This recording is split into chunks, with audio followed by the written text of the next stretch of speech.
नमस्कार। मैं भगवती जोशी स्वरचित कविता आपके समक्ष रख रही हूँ।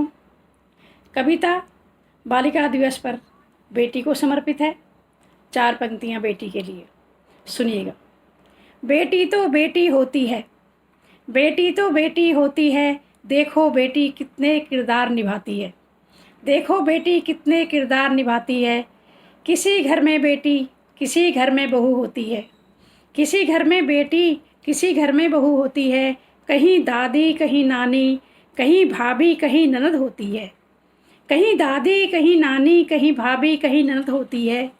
कहीं मामी कहीं मौसी कहीं बुआ होती है, कहीं मामी कहीं मौसी कहीं बुआ होती है। कहीं माँ कहीं बहन, कहीं माँ कहीं बहन, कहीं जीवन संगिनी होती है। बेटी तो बेटी होती है। कहीं घर कहीं बाहर, हर काम कार्य बखूबी करती है, कहीं घर कहीं बाहर, हर कार्य बखूबी करती है। बेटी तो अब खुले आसमान में उड़ान भरती है, बेटी तो अब खुले आसमान में उड़ान भरती है।